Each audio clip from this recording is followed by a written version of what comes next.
ના જીતેલા સભ્ય પર જીવલેણ હુમલા મામલે વિરોધ.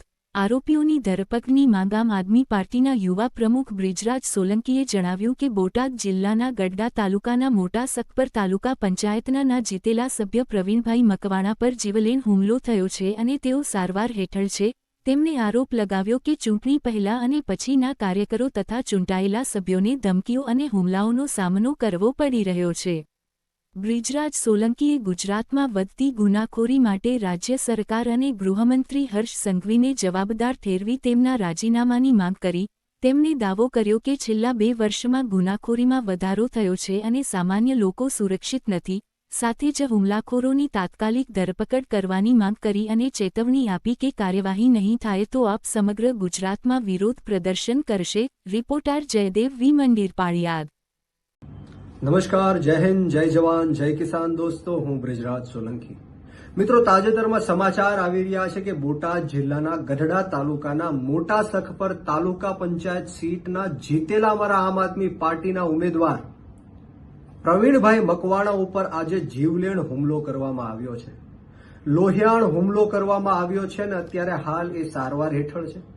પરંતુ વાત મારે એ કરવાની છે કે આમ આદમી પાર્ટીના ઉમેદવારો ઉપર ચૂંટણી પહેલા પણ હુમલાઓ થયા, ડરાવવાના ધમકાવવાના પ્રયત્ન થયા અને ચૂંટણી લડ્યા બાદ જ્યારે આમ આદમી પાર્ટીના ઉમેદવારો જીત્યા ત્યારે પણ ગુંડાઓ, માફિયાઓ, ગેંગસ્ટરો આમ આદમી પાર્ટીના જે ઉમેદવારો છે એમની ઉપર હુમલાઓ કરે છે.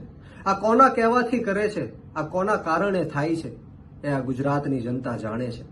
પરંતુ મારે આજે તમને કહેવું છે કે અવારનવાર હું આ ગુજરાતના ગૃહમંત્રી હર્ષ સંઘવીનું રાજીનામું માંગતો આવ્યો છું. આની પહેલાના વિડીયોમાં ડ્રગ્સને લઈને મેં રાજીનામું માંગ્યું, પરંતુ આજે હર્ષ સંઘવી પાસેથી નહીં, મારે આ દેશના વડાપ્રધાન નરેન્દ્ર મોદી અને આ ગુજરાતના મુખ્યમંત્રી ભૂપેન્દ્ર પટેલ સાહેબને વિનંતી કરવી છે કે તાત્કાલિક ધોરણે હર્ષ સંઘવીને પદ ઉપરથી હટાવવામાં આવે, એનું રાજીનામું લેવામાં આવે. કારણ કે આજે રિપોર્ટ આવ્યો છે ગુજરાતની અંદર, જે રીતના આજે બોટાદમાં હુમલો થયો અમારા આમ આદમી પાર્ટીના જીતેલા તાલુકા પંચાયતના સભ્યો ઉપર, એવી જ રીતના ગુજરાતની અંદર 6.15 લાખ ગુનાઓ નોંધાયેલા છે. આવા અનેક લોકો હશે જેમની એફઆઈઆર લેવામાં નહીં આવી હોય, એમને ધાક ધમકી આપીને નોંધાવવામાં નહીં આવી હોય. આવા અનેક પ્રયત્નો, ષડયંત્રો કર્યા હશે, છતાં પણ 6.15 લાખ ગુનાઓ આ ગુજરાતની અંદર નોંધાયા છે અને એમાં 58% ગુનાઓ દારૂ અને ડ્રગ્સના છે. મિત્રો, જરા વિચારો, 2 વર્ષમાં 18% કરતા પણ વધારે ગુનાહિત પ્રવૃત્તિઓ આ ગુજરાતની અંદર વધી છે અને આખા દેશની અંદર સૌપ્રથમ યુપીનો નંબર આવે છે અને બીજો નંબર તમે વિચારો કોનો આવતો હશે? બિહારનો કે બીજા કોઈ રાજ્યનો નહીં, પરંતુ આપણા ગાંધી અને સરદારના ગુજરાતનો આવે છે ગુનાહિત પ્રવૃત્તિઓમાં. મિત્રો, આ ભારતીય જનતા પાર્ટીના હાથમાં, એમના નેતાઓના હાથમાં આપણું ગુજરાત સુરક્ષિત નથી, આપણા ગુજરાતના બાળકો સુરક્ષિત નથી. અવારનવાર 15-15, 20-20 દિવસે ખૂન થાય છે, નાની નાની દીકરીઓના બળાત્કાર થાય છે, દારૂ વેચાય છે, ડ્રગ્સ વેચાય છે, ભ્રષ્ટાચાર થાય છે.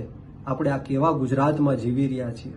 ત્યારે મારે આ દેશના વડાપ્રધાન નરેન્દ્ર મોદી અને આ ગુજરાતના મુખ્યમંત્રી ભૂપેન્દ્ર પટેલ સાહેબને વિનંતી કરું છું, હાથ જોડું છું કે તાત્કાલિક ધોરણે હર્ષ સંઘવીનું રાજીનામું લેવામાં આવે.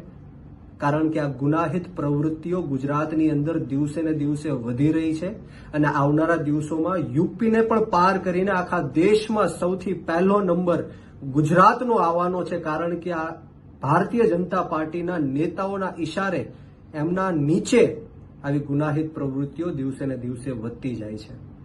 મિત્રો, આપણે સૌએ આપણી આત્મા જગાડવાની જરૂર છે. આપણે મનોમંથન કરવાની જરૂર છે કે આપણે હજારો કરોડો રૂપિયાનો ટેક્સ આપણી સુરક્ષા માટે આપીએ છીએ, છતાં પણ વેપારીઓ હોય, યુવાનો હોય, મહિલાઓ હોય, રત્ન કલાકારો હોય, પશુપાલકો હોય, આ ગુજરાતની અંદર કોઈ પણ સુરક્ષિત નથી. તમને ખબર છે કે પોલીસ કોના ઇશારે કામ કરે છે અને તમને ખબર હશે કે પોલીસ હપ્તાઓ પણ લે છે. ત્યારે મારે તમને વિનંતી કરવાની કે હવે આપણી આત્મા જગાડવાનો સમય આવી ગયો છે, આપણી આંખ ખોલવાનો સમય આવી ગયો છે. ક્યાં સુધી આ લોકોનો અન્યાય અને અત્યાચાર આપણે સહન કરતા રહેશું?